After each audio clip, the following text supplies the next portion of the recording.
క్లియర్గా ఒక frame to frame చెప్పారు కాబట్టి మీరంటున్న 7గురితో కాకుండా ఇంకొకరైనా అయి ఉండాలా, లేకపోతే కట్టు కథ అయినా చెప్పి ఉండాలా? ఒక్క మాట నేను చెప్తా. ఇప్పుడు ఆయన పేరు సోషల్ మీడియాలో ఒక పోస్ట్ పెట్టింది. మార్నింగ్ 8 అరౌండ్ 8:30కి ఆ సుగుణాకర్ అంటే ఆయన, శివశక్తి సుగుణాకర్ అంటే ఆయన. అసలు ఆ పంచనామా గాని ఆ గ్రామ అధికారులు గాని అక్కడికి పోయింది 9:30 వరకు. 9:30 వరకు ఎవరికి తెలియదు అక్కడ ప్రవీణ్ బ్రదర్ శవం ఉందని.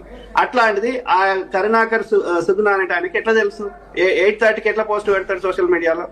అట్లనే ఈయన తాగి చచ్చిపోయిందని, యాక్సిడెంట్ అయిందని ఎవరు ఒక కంక్లూజన్ రాకముందే ఓకే, దానిపైన తీసుకుందాం. ఒకవేళ మీరు కనుక నిజంగా 8:30కి పోస్ట్ పెట్టుండుంటే కరుణాకర్ సుగుణ, ఆ వార్త 9:30 కంటే బిఫోర్, 8 కంటే బిఫోర్ ఎవరికీ తెలియలేదు, కానీ పోస్ట్ మార్టం 8కే పెట్టాడు అని అంటే ఓకే, దాన్ని అనుమానిద్దాం, దానిపైన వివరణ తీసుకుందాం. ఖచ్చితంగా ఆ పాయింట్ ను వదలొద్దు. కానీ నాకు కావాల్సిన పాయింట్ ఏంటి అంటే 7గురు ఉన్నారు అని ఎలా తెలుసు? 7గురు బట్టలు విప్పారు అని ఎలా తెలిసింది? ఎవరు చూశారు? ఆయన బట్టలు విప్పడం దగ్గర నుంచి ఆయనకు మత్తు ఇంజక్షన్ ఇవ్వడం వరకు, మత్తు ఇంజక్షన్ ఇచ్చారా లేదనేది పోస్ట్ మార్టం రిపోర్ట్లోనే రావాలి.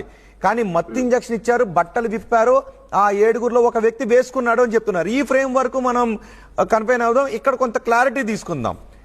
సో మీకు చెప్పింది ఎవరు? ఆ 7గురు ఎవరు?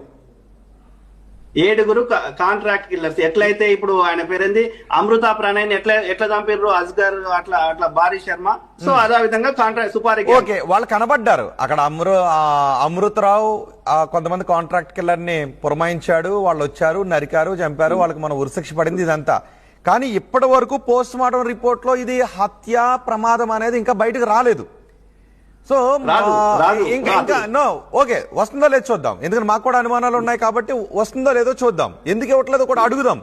కానీ ఈ లోపు మీరు రివీల్ చేసేసారు మొత్తం ఇందులో ఉన్నటువంటి ఫ్యాక్ట్స్ ఇవి అని. 7గురు ఉన్నారు అని చెప్తున్నారు. ఆ 7గురు సమాచారం మీకు ఇచ్చింది ఎవరు?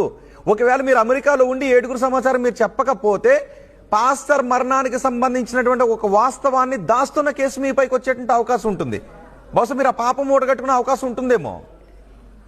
అది ఇంటర్నల్ గా బీజేపీ వాళ్ళ యొక్క అన్ని సోషల్ మీడియా అకౌంట్స్ లో ఇంటర్నల్ గా వాళ్ళు షేర్ చేసుకున్నారు.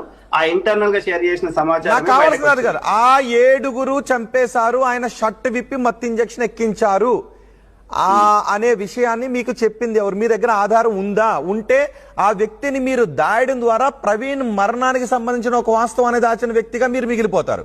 కాబట్టి మీరు ఖచ్చితంగా మీకు చెప్పిన వ్యక్తి ఎవరో చెప్పాల్సిందే, అట్లీస్ట్ పోలీసులకైనా చెప్పాల్సిందే. లేకపోతే ఆ కుట్రలో మీరు భాగస్వాములు అయిన వాళ్ళు అవుతారు.